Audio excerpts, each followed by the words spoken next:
Together with me, they are a team of the senior members from the Triple Wisdom Hall Dhamma Study Group. They will join me for the presentation today. Please help me to welcome Brother Yi Kim Chiang, Sister Tai Kit Fei, Brother Yo San Ho, and Brother Wong Ka Lun. And by the way, Brother Wong actually dialed in from Melbourne, Australia. Now, a little bit on our background. Some of us started as a student of the Buddhist Triple Wisdom Hall Sunday School as young as 10 years old. And after graduated from the Sunday School, we then joined the youth group. And today we are playing the leadership roles in the various subgroups under the umbrella of the Triple Wisdom Hall. Our topic for today is the Buddhist Triple Wisdom Hall and its founder, Venerable Chu Mo. Next. Now, any study on the modern development of Buddhism in Malaysia will be incomplete without the mentioning of two names, Venerable Dr. K. Sri Dhammananda and Venerable Chu Mo. Both venerables came to Malaysia in 1950s and had devoted almost their entire lives in promoting Buddhism in Malaysia. Both venerables had played very important roles in setting trends and promoting the Buddhism to the way of intellectuals. And I think people always associate Venerable Dr. K. Sri Dhammananda with Buddhist Mahavihara Brickfield. And whereas for Venerable Chu Mo, it will always link to the Buddhist Triple Wisdom Hall. So today, our presentation will not just focus on the Triple Wisdom Hall itself, but it's important for us to share with you how our founder, Venerable Chu Mo's visions and values influenced the growth of the organization. Now, our content for today. We will cover a brief introduction of the Buddhist Triple Wisdom Hall and its facilities. And we'll talk about our founders, a brief biography of Venerable Chu Mo. Then we'll move on to share with you the activities that we organize under the subgroups, mainly on the Sunday School and also the youth group, Dhamma study groups. And after that, we will share with you Venerable Chu Mo's contribution towards the development of Buddhism in Malaysia. And last, we will talk about our mission under the leadership of the second abbot, Venerable Chu Mo. Now, the Buddhist Triple Wisdom Hall actually serves as a hub of Venerable Chu Mo's Buddhist missionary activities throughout Malaysia. It is located at number 5 Pangkor Road, Penang. It is actually very near to the Penang well-known tourist attraction Gurney Drive. Okay, so in these slides you will see on your left, this was the original building which we bought in 1963, but we only moved in 1965. It was originally a US consulate. Okay, and on your right, this is the entrance, the current entrance of the Buddhist Triple Wisdom House. Now, Venerable Chu Mo doesn't want to make the Buddhist Triple Wisdom Hall just a place of worship, like a traditional temple or monastery that purely focusing on religion rituals. What he wants is that to make Triple Wisdom Hall to become a center to educate people to practice the correct and real version of Buddhism and discard all this incorrect and superstitious belief by acquiring 3 kinds of wisdom, that is Sutta Maya Panya, or wisdom acquiring from listening to the Dhamma, Citta Maya Panya, or wisdom acquiring from contemplation and reflection of the Dhamma, and lastly, wisdom acquiring from meditation and application of the Dhamma. Now, over the past 57 years, okay, we have, as the number of the devotees and activities grew, the building underwent several rounds of renovation, refurbishment, and extensions. Today, we have expanded to have 4 main blocks. This is a main shrine and library. The second one is the administrative office and ancestor tablets prayer hall. The third one is the Master Tai Chi Stupa, and this is the Venerable Chukmo Education Center, which was completed in year 2012. Now, let's join me for a virtual tour, a video on our Triple Wisdom Hall.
世界万千可度之际，地藏菩萨梦中叮咛。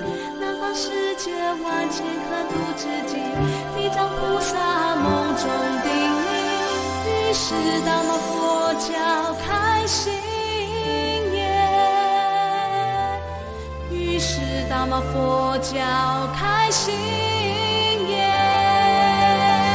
狮子书画著书里说。将经说法，论思修会创建讲堂，弘法利生。狮子书画著书里说将经说法，论思修会创建讲堂，弘法利生。一生清苦大智，只有悲愿。一生清朗无拘着，更多问你。一生清明无高深，总是清洁。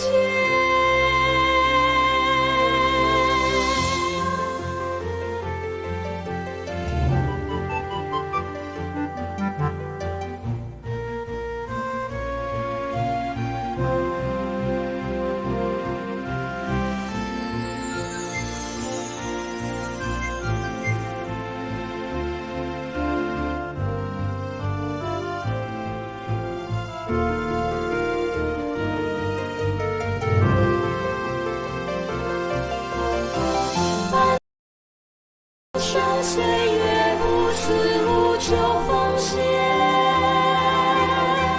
大马佛教发展致富，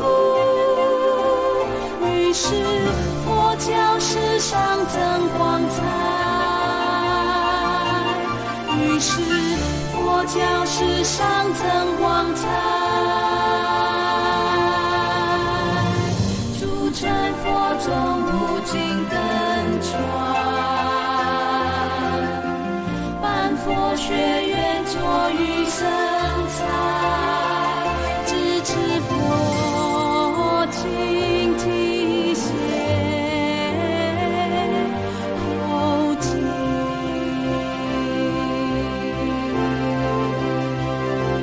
于是佛教史上增光彩，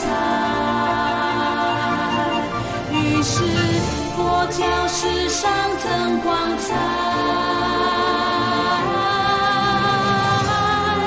深情无大智，只有悲愿。情让我去做更多问题，一生情迷不高深，总是亲切，一生情不大志，只有悲怨，一生情让我去做更多问题，一生情迷不高深，总是亲切。于是佛教史上增光彩，于是佛教史上增光彩。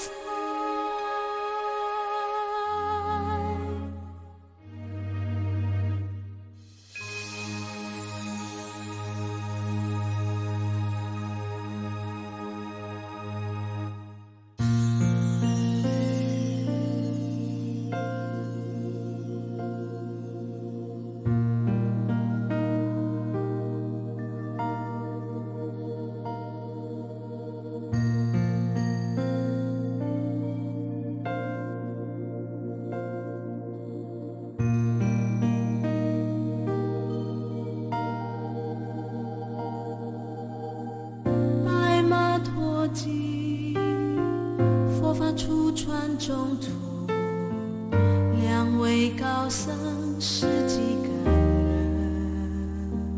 于是雁荡山僧好注目，于是雁荡山僧好注目，太虚门下。Yeah, this is the virtual tour of our temple, and I think it will be better for all of you to come visit us physically when you have a chance coming to Penang.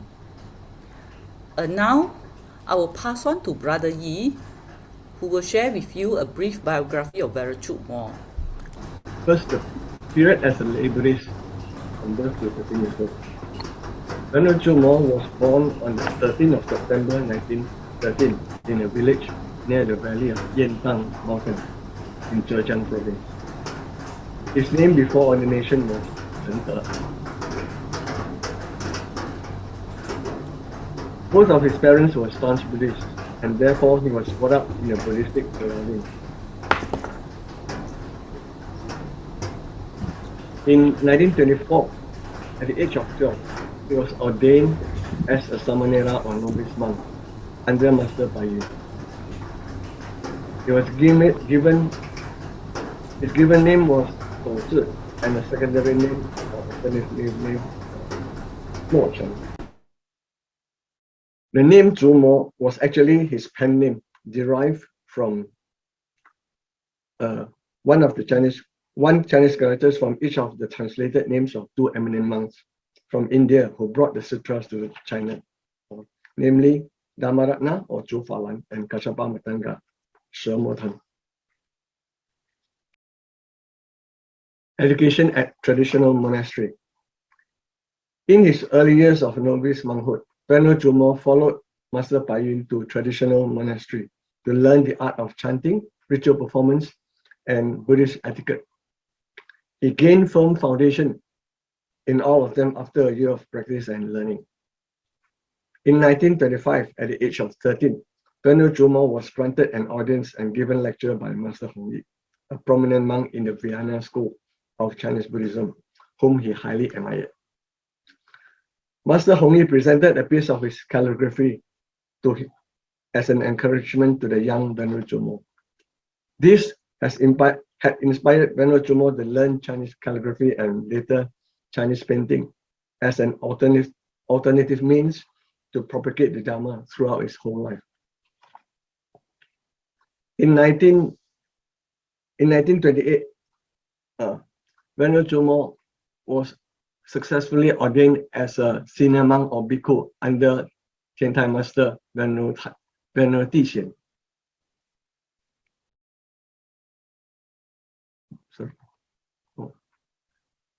Venerable Chuma also took the opportunity to learn about the teaching of Tian Tai School from Venerable Teacher. Next, formal education in Minnan Buddhist Institute. In 1930, at the age of 18, Venerable Chuma furthered his study of Buddhism in the renowned Minnan Buddhist Institute in Xiamen. He met his mentor, Master Tai Shi, who was the dean of the institute at that time. Master Tai Shi was also a prominent monk,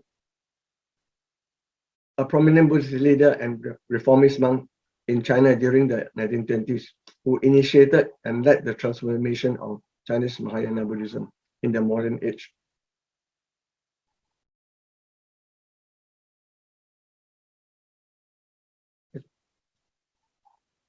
Venerable Chuma's thoughts of Buddhism, Buddhist education system, and Dhamma propagation in the later part of his life was greatly influenced by Master Tai Shi. He graduated from Minnan Buddhist Institute with flying colors in 1933 at the age of 21 and was regarded highly by Venerable Master Tai Shi. Research in Wuchang Buddhist Institute.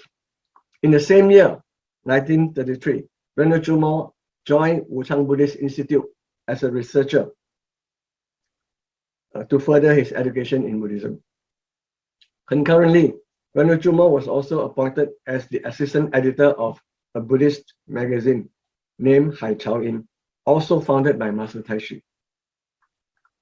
With his excellent linguistic talent, writing skill, and profound understanding in Buddhism, Venerable Chuma published many articles through this Buddhist magazine, which earned him great respect and recognition from the Buddhist community.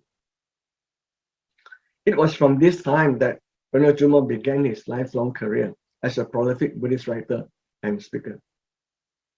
He was advocating a much needed reform in the then very conservative Chinese Mahayana Buddhism in the face of new challenges in the 20th century. Next, period in Macau and Hong Kong.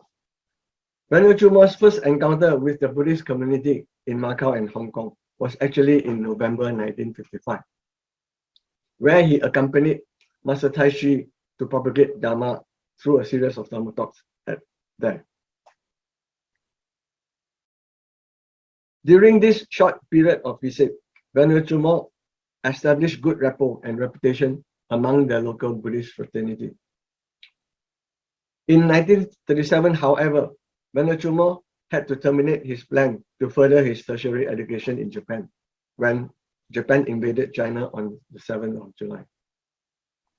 He immediately joined the publicity section of Ceci anti-Japanese movement in Zhejiang province and helped to publicize anti-Japanese war and national salvation sentiment across the country.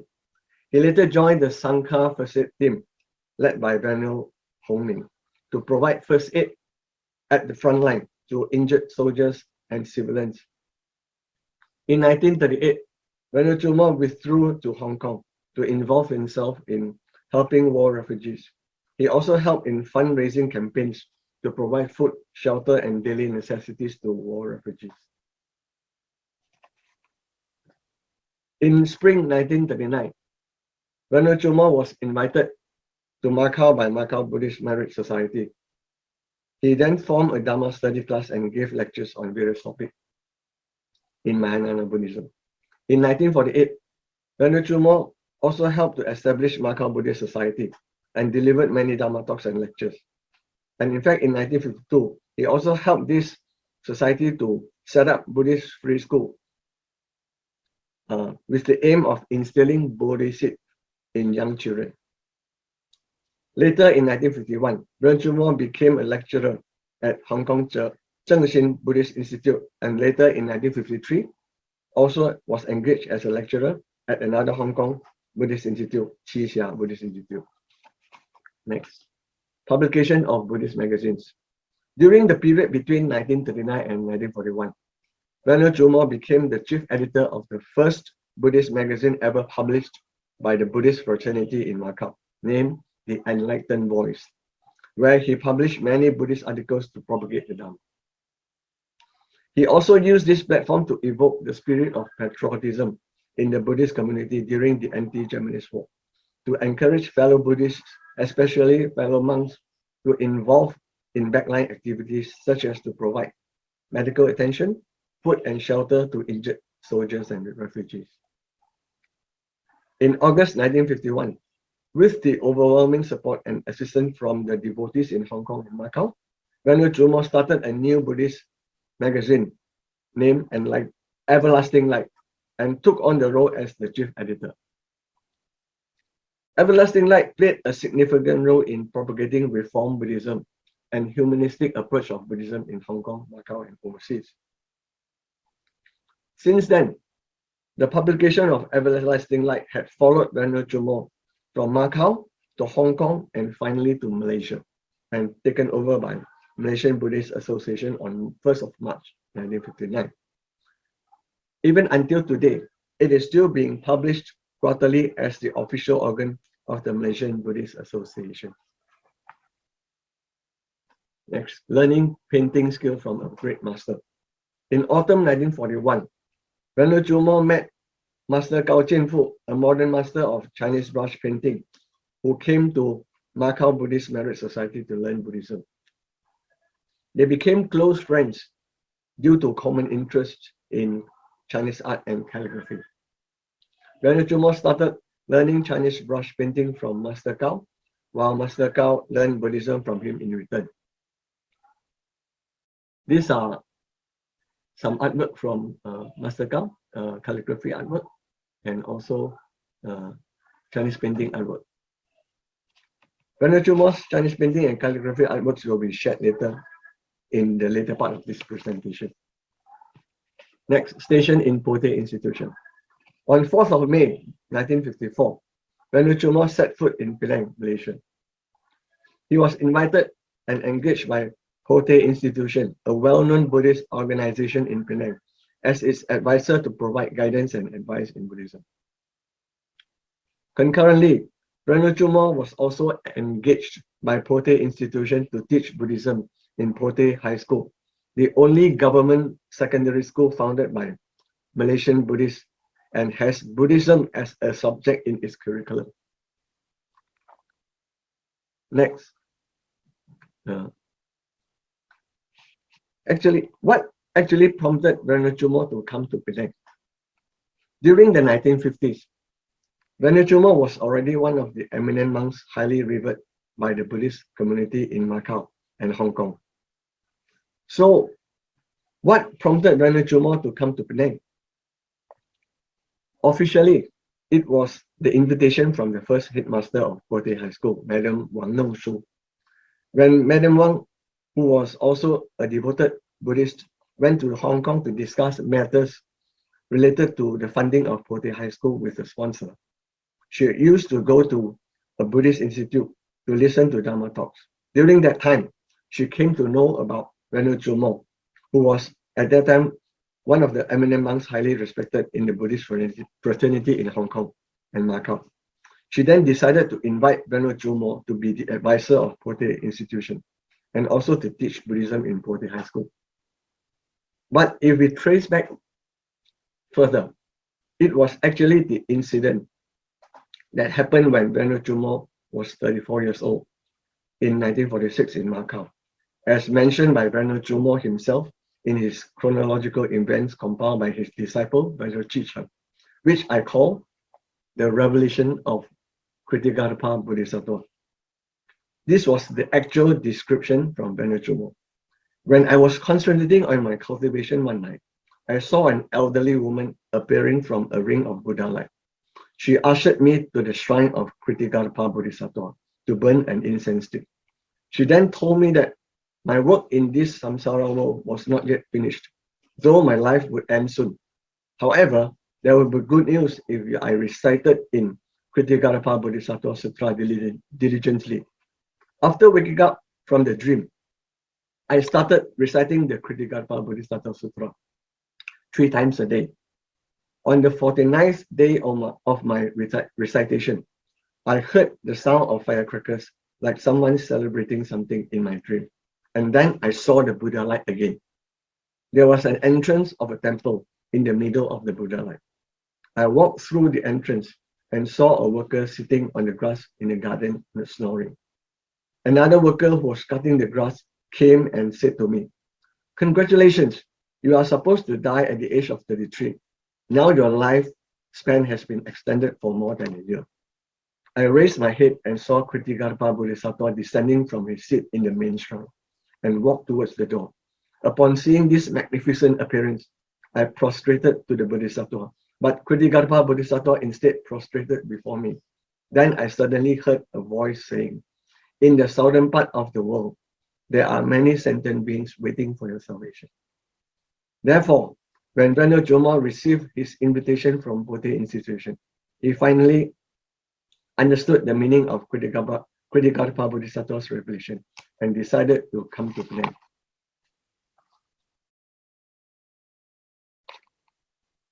During his stay in Bodhi Institution, Venerable Jomo delivered many Dhamma speeches across the peninsula of Malaya, namely in Penang, Kuala Lumpur, Karaman Highland, Sagaman, and even as far as Singapore. With the assistance of his lay disciples, he also managed to hold 2 exhibitions on his Chinese painting and calligraphy in Penang. One in Penang in 1954, another in Singapore in 1955, to raise funds for Bodhi Institution and Buddhist higher education scholarship, respectively. Next, station in Zhuyan Vihara. As Venerable Jomo's Dhamma activities grew gradually with the increase of disciples, it was no longer suitable for Venerable Jomo to stay at Bodhi Institution. Hence, in June 1955, with the help of his lay disciples, Venerable Jomo moved into Zhuyan Vihara, a 2-story terrace house at Jalan Manu, just opposite Bodhi Institution. Now, during this period, on the 19th of June 1960, Venerable Jomo was the first Buddhist monk to have ever attended and officiated a Buddhist prayer at the inauguration ceremony for St. John Ambulance Brigade of Hanchang High School. As we know, St. John Ambulance Brigade was an international organization founded by Roman Catholic. Naturally, prayers has always been performed by a priest rather than a monk. But in that year, 2/3 of the first aiders in Hanchang High School were Buddhists. Thus, by democratic processes, they devoted a Buddhist monk to perform the prayers. Venerable Jomo stayed at Zhuyan Vihara until 1965. Next, station at the Buddhist Triple Wisdom Hall. As the reputation of Venerable Jomo gradually grew in Malaysia, so was the number of his devotees. The Zhuyan Vihara was too small to accommodate the ever-growing crowd during Dhamma talks and Dhamma assemblies. Thus, in July 1962, Venerable Jomo gave consent to his lay disciples to set up fundraising and building committee to seek for bigger premises. After relentless effort, the committee finally found and bought a bungalow, which used to be the old premises of the US Consulate at number 5 Bangkok Road in July 1964. Construction and renovation work began immediately. In March 1965, the conversion of the old bungalow into a Dhamma propagation center was completed. It was initially named the Buddhist Triple Wisdom Auditorium and later renamed as the Buddhist Triple Wisdom Hall by Venerable Jomo. Like its namesake, Venerable Jomo had made it very clear that the Buddhist Triple Wisdom Hall would not be a place of worship would not be just a place of worship like a traditional temple or monastery. Its main objective is to educate people to practice the correct and real version of Buddhism and discard all incorrect and superstitious belief by acquiring 3 kinds of wisdom. First, Suttamaya Panna, or wisdom acquired from listening to the Dhamma. Second, Chintamaya Panna, or wisdom acquired from contemplation and reflection of the Dhamma. Thirdly, Bhavanamaya Panna, or wisdom acquired from meditation and application of the Dhamma. Next, I'll proceed to the subsequent topic or organization. Triple Wisdom Hall is registered under ROS and managed by the Triple Wisdom Hall Council that consists of 9 council members. The immovable properties of Triple Wisdom Hall are vested in 5 to 9 trustees. Under the Triple Wisdom Hall Council, there are several subgroups, each of which has its own roles and responsibilities as stipulated in this chart, namely Triple Wisdom Hall Dhamma Study Group, a platform for youth to learn Buddhism via Dhamma classes, cultivation, cultural and recreation activities and publications. Next, Triple Wisdom Hall Dhamma Sunday School, established in 1974 to instill interest, nurture and educate young children to learn Buddhism in a fun way. Thirdly, Venerable Chomo Foundation, to provide scholarship to the Sangha and general public and donation to charitable and educational institutions. Finally, Triple Wisdom Hall Dhamma Publication, to propagate the Dhamma through publication and free distribution of the Dhamma through of Dhamma books and videos of Dhamma talks. Well, a few of these subgroups will be elaborated in the later part of this presentation. Well, that's all from my presentation on Venerable Chumo's brief biography and our organization. I shall pass the baton to Sister Kit Fei, who will be focusing on the introduction of Triple Wisdom Hall's first subgroup, Triple Wisdom Hall Dhamma Study Group. Over to you, Sister Kit Fei. Okay, right. Good evening to you, brothers and sisters in the Dhamma. So I'm Kit Fei. Today I'll be covering the Triple Wisdom Hall Dhamma Study Group portion. Okay, so as mentioned by Sister Biti and also Brother Yi earlier, the formation of this society is actually mainly to attract more youths to be involved in Buddhism activities. So I will start with some brief history of our society. So back in the year 1967, right, there is already an informal Dhamma chanting group participated by around 10 youths. So in 20th January 1968, Venerable Chukmor actually initiated the first meeting to discuss on the formation of this society, and a set-up committees was formed on that date itself. 3 months later, which is on 9 March 1968, the first draft of the constitution was completed, and 3 days later, which is on the 12th March, the constitution was finalized, and this is when they started to recruit members. So 6 April 1968 marks an important milestone for us. So this is the official date where our society was established. By that time, it was known as Triple Wisdom Auditorium Buddhist Research and Practice Society. So on that day itself, the constitution was discussed, amended, and approved by 2/3 of its members. So once the constitution is being approved, the standing committees were then elected and formed on the same day itself. Our names on the society, it got changed a few times. First time is in 1972. It was renamed to Triple Wisdom Hall Buddhist Study Group. Then on the 5th July 1987, it was renamed to Triple Wisdom Hall Dhamma Study Group, which is the name we have been using up to today. Okay, so as illustrated in this photo here, this is the first standing committee group photo taken with Venerable Chukmor with uniform. The other 2 photos shown here is actually taken after the first year anniversary celebration. First, on the top here, you can see Venerable Chukmor is delivering a speech during the first year anniversary celebration, while the one below here is a group photo taken after the first year anniversary celebration. Okay, so we have a total of 4 objectives. First is to promote group study and discussion of the Dhamma, cultivate Bodhisattva practices. Second is to nurture the spirit of social service and promote charitable and welfare activities. Third is to foster relationship among its members. And fourth is to assist the Buddhist Triple Wisdom Hall in Dhamma propagation and welfare-related matters, and so on and so forth. We have 4 subgroups, which is actually linked closely with our objectives.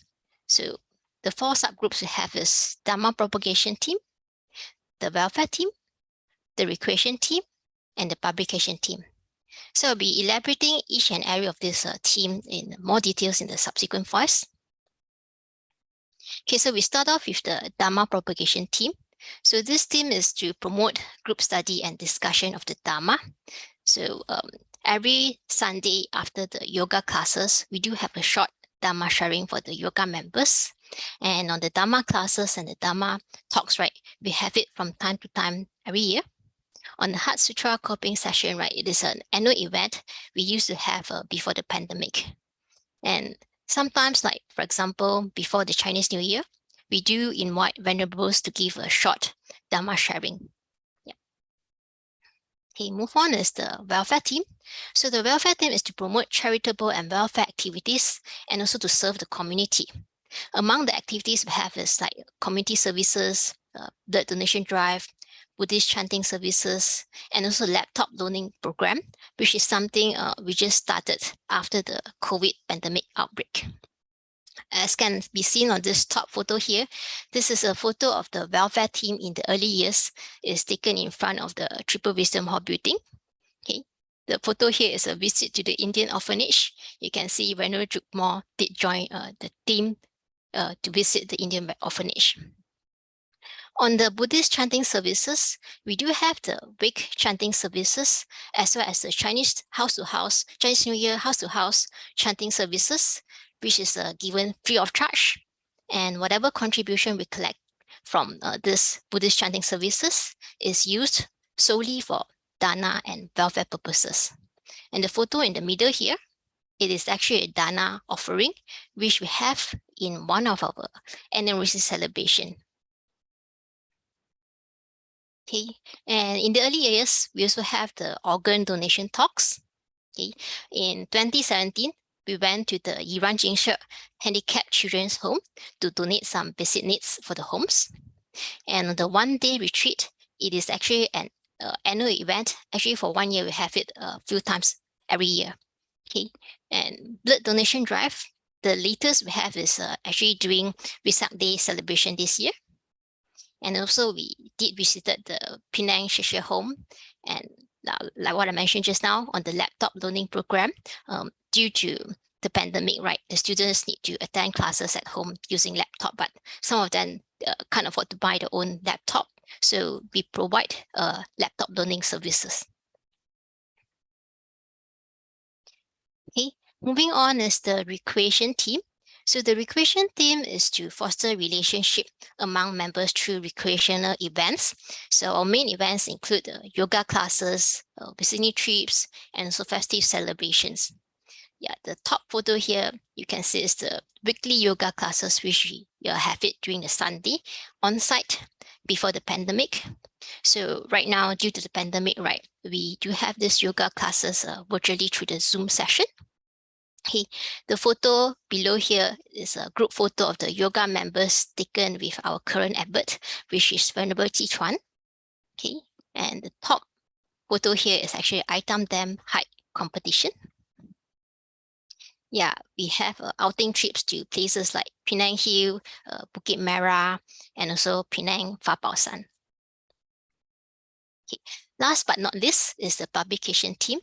So this team basically reports out the activities or events organized by our group, the Buddhist Triple Wisdom Hall, and also Sunday School.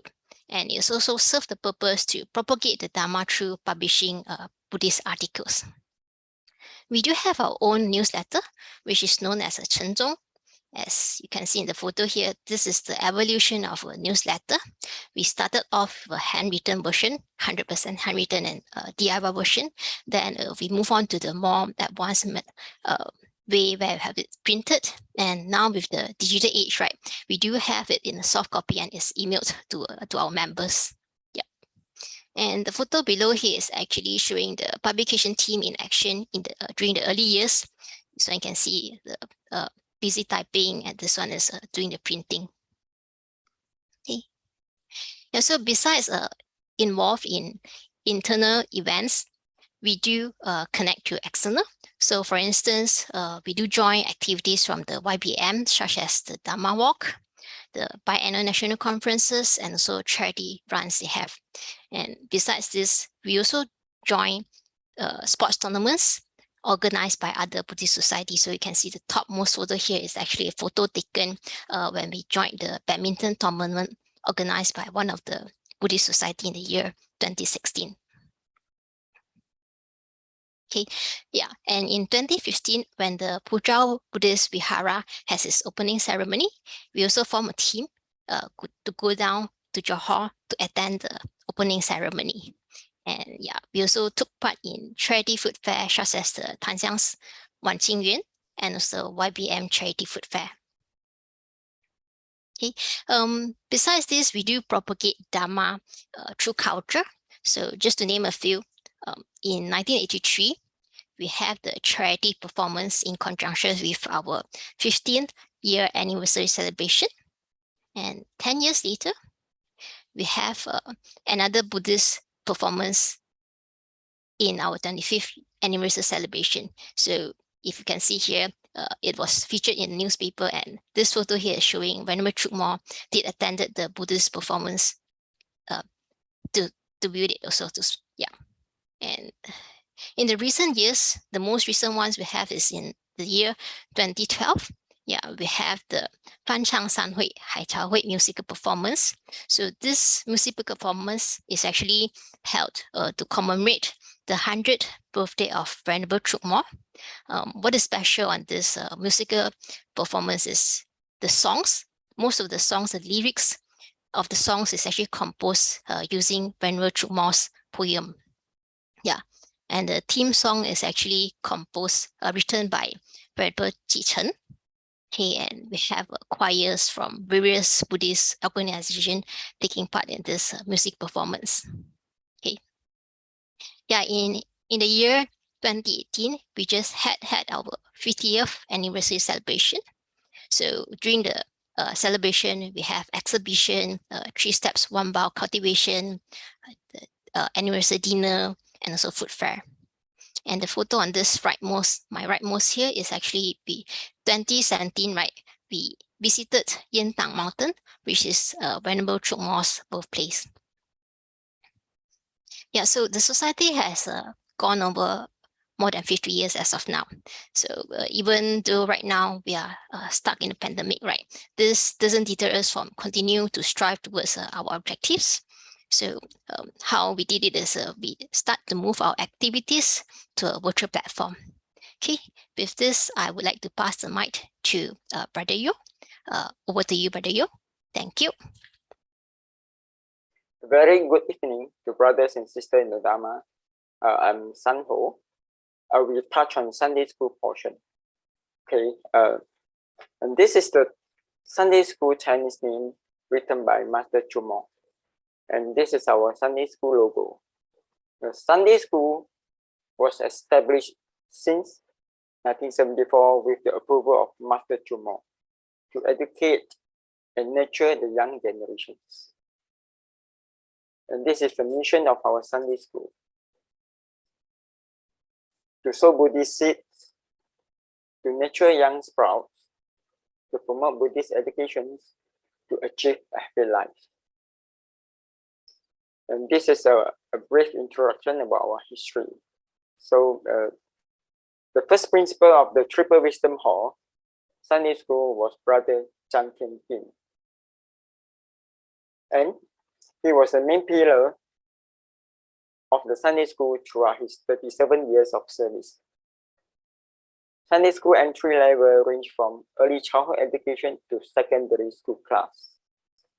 Besides Dhamma class, we also offer free tuition for school subjects such as mathematics, English, and Bahasa Malaysia from years 1974 to 1990s. And Mandarin is our medium of teaching. Sunday school had a surprisingly good turnout. The number of students increased by tenfold since launching of the school and peaked at around 500 students at one point, which was on par with a regular primary school. The school teaching staff were volunteers mostly from Dhamma study groups members and Triple Wisdom Hall Sunday community as well. Graduate students will later return to join the Dhamma study group. As a result, the Dhamma study group at one time had 70% of its members being graduates from the Sunday school. This was a clear achievement of school in nurturing a new generation to succeed Buddhism. Dhamma classes were taught using introductory handbook of Buddhism. Sunday school students show excellent results in Malaysian Buddhist examination and drawing competition conducted by the Penang Committee. We also participate in the Vesak Days Buddhism musical events as well. In year 2011, Brother Chanting King handed over the position of principal to Sister Heng Suyong, witnessed by Venerable Jitun. Transformation of Sunday school. We transformed from free tuition class to Dhamma fun learning method since 1990s. Getting help from YBM education committees in year 2013. And we'd like to convey our special thanks to Sister Liu, who lead a group of experienced trainers to conduct teachers training camp for us in year 2013. Teachers were trained to use multi-intelligent approach to cultivate student interest in Dhamma learning. Now we are adopting the YBAM Dhamma class syllabus, which contains textbook and teacher's guide. Now here is the short video to show you the outlook of the YBM Dhamma class syllabus, and textbook and teacher's guide. These are the textbook and teacher's guide published by YBAM, range from Standard 1 to Standard 6. This set of YBAM Dhamma class syllabus become a very important source of information or reference for our teachers in preparing Dhamma class teaching material.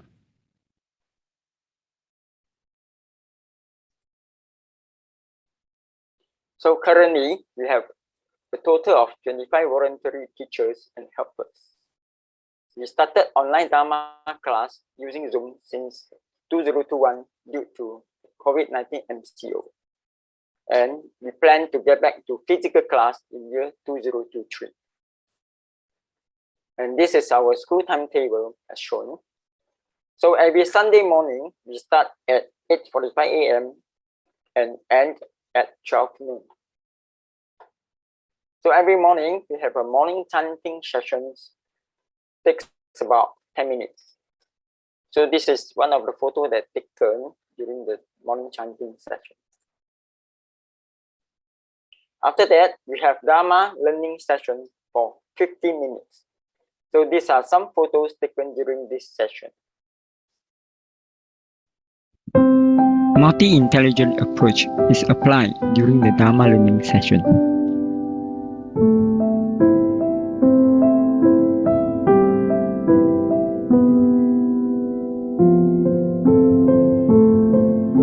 Look at the smiling face of the students and teachers.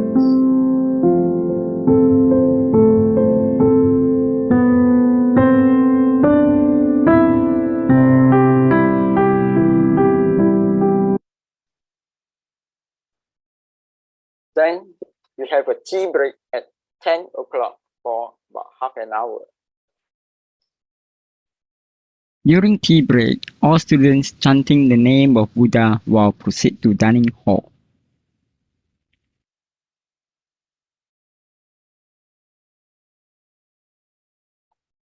So after the tea break, we come to the most favorite session, the praying session.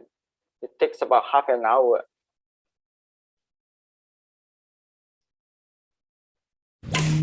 Majority of them looking forward to this session because they are allowed to choose game or activities they like.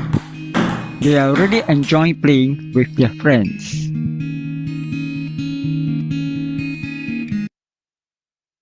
Then later, we started bookshop activities at 11 a.m. So those activities normally are relevant to morning Dharma learning sessions or season celebration afterwards, like Chinese New Year, Vesak Day, Father's Day, Mother's Day, Mid-Autumn Mooncake Festival, and etc. 等的孩子，高举你的灯，点灯的孩子。 Students enjoy workshop session because they can have fun while learning. 慈光遍照，歌颂菩萨，慈爱遍满。 So this is another photo that we take during the Zoom workshop activities. This is for the Vesak Days Lotus Lantern.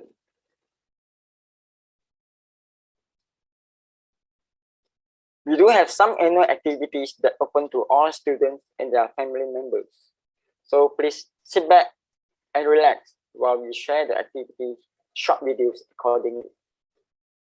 The Chinese New Year celebration. We have a lively and joyful festive atmosphere in 2019 Chinese New Year celebration.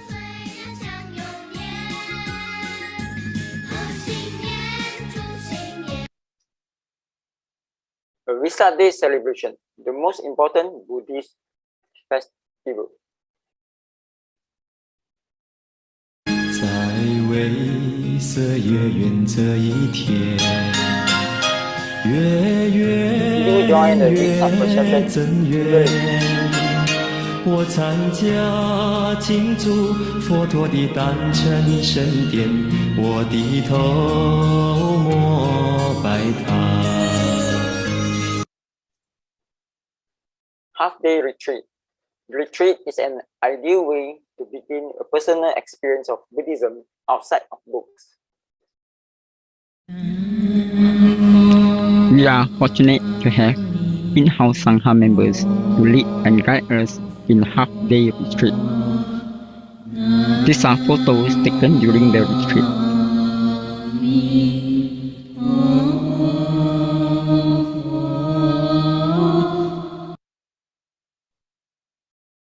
Sanghika Dana, an event we give offering to the community of Sangha. We host our annual Sanghika Dana during the lunar 7th month.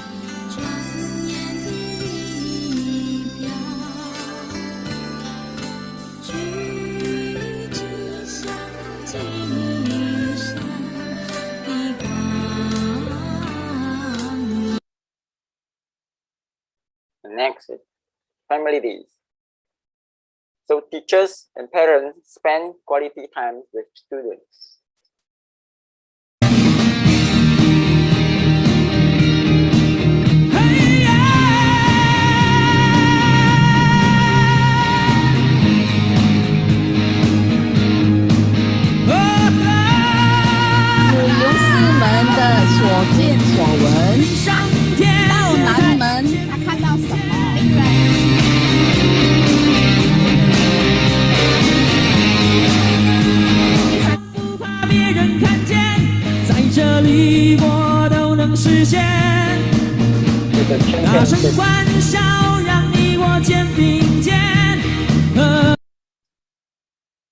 And we have a Dhamma camp for young children as well.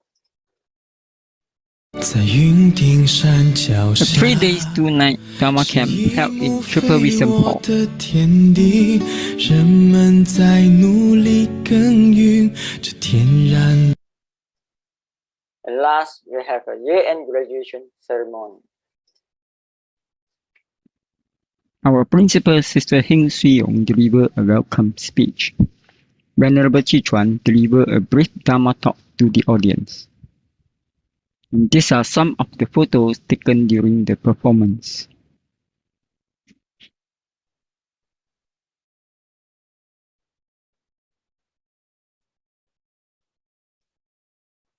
So, Sunday school play a major role in provide a platform to develop young children's talents. So we do organize in-house competition events such as storytelling. This storytelling event provides a platform for our students to improve and demonstrate their linguistic prowess along with their Dhamma knowledge. And at the same time, we do organize drawing and coloring competitions. And we have also Chinese calligraphic competition, singing or action song competition as well. And Chinese New Year and year-end graduation ceremony are events provide a platform for our students to show their creative talents with performance of singing, action song, dance, drama, and etc. We will continue to support and develop the Sunday school so that more young children are able to enjoy the benefits of Dhamma teaching and practice. So I will pass on to Brother Wong Kalun to present on next topic, Venerable Chukmo's contribution to Buddhism in Malaysia. Thank you, Brother Yo. I'm Kalun, and I'd like to bring you through the following slides about the contribution of Venerable Chukmo to Buddhism in Malaysia. Okay, in short, contribution of Venerable Chukmo to Malaysia could be summarized in 5 main areas. Okay. But some may ask, what is so special, about publications of Dhamma books, Dhamma talks, or setting up schools, for the Dhamma. I mean, to understand the significance of Venerable Chukmo's contribution in those areas, we need to go back in time to the 1950s to understand the context at the time. Yes, next slide, please. Okay, yeah. After the Second World War, life was quite tough, and many people turn to religions, but mostly resort to faith, ritual, and the accumulation of merits with the hope that actually they can have better life, in the future or in the future lives. So, but in contrast with the movement of the modern society that promotes scientific approach to problem solving, rational thinking, Buddhism, that risks being discarded as a superstitions and outdated religion due to the Buddhists not actually developing wisdom, but rather resorting to rites and ritual and accumulation of merits. Next, please. Yes, and Venerable Chukmo was very concerned about the state of Buddhism, and embarked on a journey to counter the lack of right information on Buddhism, and promote the right understanding on the Dhamma. So he did that through Dhamma talks, through publications, through setting up schools, retreats, and formal education. But during that period, those activities are very difficult, very hard to come by. So if we understand the context, yeah, we will appreciate Venerable Chukmo's contribution in those key areas. He's one of the key pioneers in promoting the Dhamma through those avenues. Next, please. Yeah. So the first area is in publications.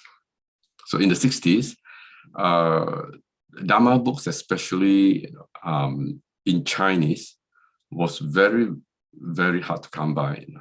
And Venerable Chukmo understood that unlike the Dhamma talks, whereby the audience is very much limited to certain time, in certain space, publications, books, and literatures could reach a much wider audience, across different times, and localities. So therefore, Rinpoche Chukmo actually channeled much of his energy in promoting the Dhamma through publications. So even though he was very busy, he has a very busy schedule, he actively wrote articles on the Dhamma and current affairs for the newspapers and Buddhist journals. Next, please. Yes, okay. So in those periods, actually, getting the right information on Buddhism directly from the book, had great impact on educated young and intellectuals and also professionals from all walks of life. So by actively publishing his work in books and journals, Rinpoche Chukmo was one of the key pioneers in promoting the Dhamma through publication, which actually, we very much take for granted nowadays, because Dhamma books are everywhere. But during those periods, it was very, very scarce, actually. Next, please. Yeah. So the next area was very much on promoting the Dhamma through Dhamma talks. Okay.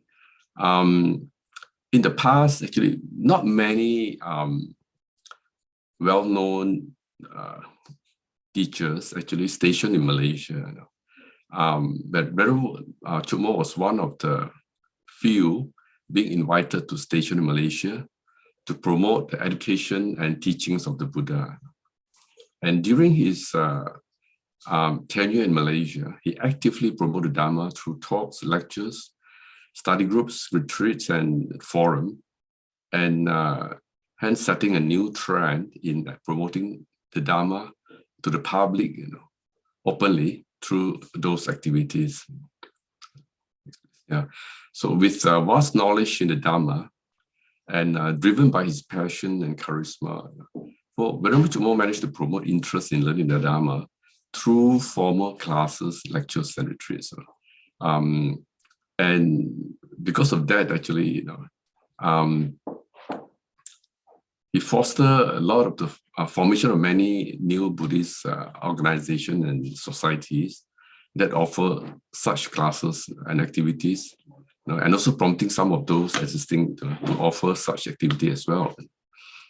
So by doing so, he managed to transform what was predominantly faith-based religion to one that was centered on the pursuit of knowledge and understanding. Okay. The third area is very unique to Rinpoche Chukmo because he's he's very talented in painting, pottery, poetry, calligraphy, and was highly recognized among the Buddhists as well as the artistic circle. And he conducted many exhibitions, but most of his works are not for sale, but were being given away. But of course,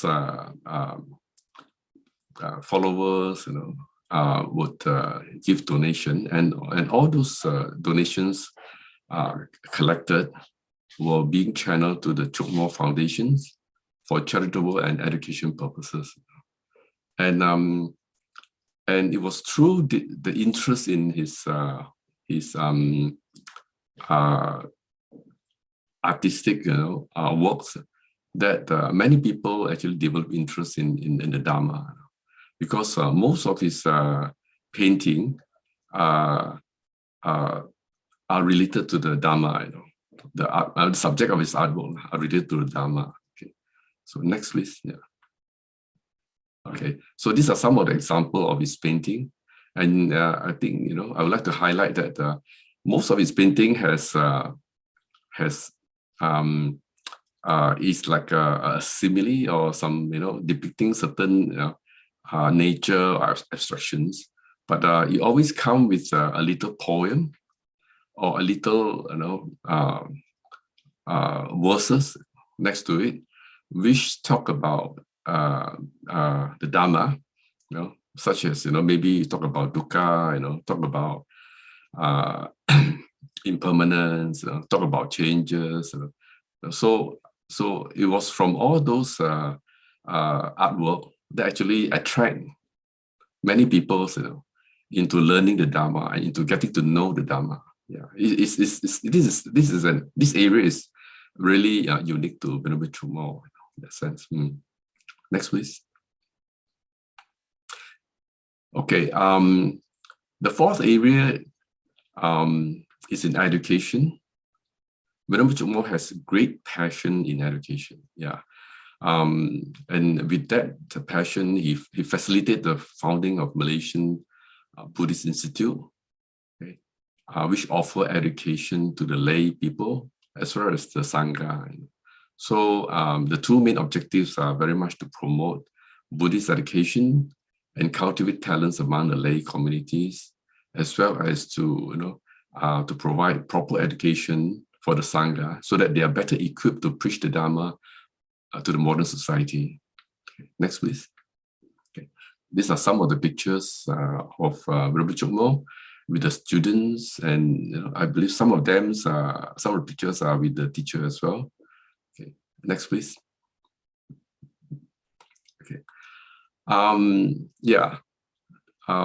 The fifth area of contribution is very much in facilitation of the formation of major national Buddhist organizations. Yeah. So in the past, Buddhists from different schools, traditions, ethnicity, language background, from different parts of Malaysia actually hardly communicated, and they don't really understand each other. Venerable Chukmo hoped to foster better understanding among the Buddhists by bringing all the Buddhists together. And despite his limitation in languages, he managed to foster good friendship with not only Buddhists from different traditions, but also followers of different faith and religion. Yeah. Next, please. Yeah. And with that, with the good diplomacy and charisma, Venerable Chukmo managed to bring Buddhists from different schools and traditions together and facilitated the formation of Malaysian Buddhist Association, which actually formed a common front and voice that represent the interests of all Buddhists in Malaysia. Okay, so in the picture on the top left, one of the VVIP, during the in launching of MBA was Tunku Abdul Rahman, the father of Malaysia. So, and you can see from the picture below, yeah, there are so many guests and being invited from different background, different part of the society, so from here you can see, well, Venerable Chukmo is very good in bringing people together. Next, please. Yeah. Other than MB, the Malaysian Buddhist Institute, Buddhist Association, okay, Venerable Chukmo also actually render his support to Young Buddhist Association of Malaysia. Okay, even though the formation, he wasn't very much involved in the formation, but he rendered a lot of support in the later development of YBAM. Yeah, because he cared about the development of young people, and he understood the importance of young people in the development of Buddhism in Malaysia. Yeah, so he believed that if you have a good organization structure to help them, to guide them, so that they could learn systematically, then they would develop along the way. Yeah. Next, please. Yes. Okay. I think with that, I would like to end my sharing, and I would like to pass it over to Sister Ong on the values promoted by Venerable Chukmo and the mission of Triple Wisdom Hall. Thank you, Brother Wong. Okay, brothers and sisters in the Dhamma, I mean, from our sharing, you can see that our great master, Venerable Chukmo, has rendered his relentless efforts and contribution to bring Malaysia Buddhism to where we are today. Throughout his life journey, he had influenced and taught more than 50,000 layperson and 132 disciples have followed his noble path. There are many distinguished disciples who scattered around the world, continuing promoting the Buddha Dhamma through their respective area of practicing and strength of learning. From what we have shared, we can summarize the values promoted by Venerable Chukmore into three key areas, three key points. Okay, the first is the contribution to Buddhism override any personal achievement. Promotion of the Dhamma takes priority over the building of monastery. And the third is educating the lay and the Sangha is more critical than performing rites and rituals. So in short, protecting the triple gem are the utmost importance. Everything else is secondary. So next, I will share about Triple Wisdom Hall today under the leadership of our second abbot, Venerable Chi Chuan. Venerable Chi Chuan was appointed as Triple Wisdom Hall's second abbot in 1997, 5 years before Venerable Chukmore passed away in 2002. Since then, Venerable Chi Chuan continues to run Triple Wisdom Hall by focusing on Dhamma learning and Dhamma practicing. Our mission is to educate and lay Buddhists and Sangha through series of Dhamma courses, to encourage Dhamma practices through meditation retreats and cultivation activities. The third, to promote mutual understanding among various schools or tradition of Buddhism. And lastly, with the completion of the Venerable Chukmore Foundation, we actually can have a better environment to provide a platform and infrastructure for devotees and volunteers to put Dhamma into practice, to nurture future Buddhist leaders with in-depth understanding and practicing of the Dhamma. I will share some of this activity in the following slides. Okay. To educate lay Buddhists and Sangha, every year we will line up a series of Dhamma courses which will be conducted by the Buddhist masters and scholars from worldwide. Among others, we invited Venerable Ho Guan, Venerable Guo Yi, Venerable Hui Ming from Taiwan to conduct the Dhamma courses.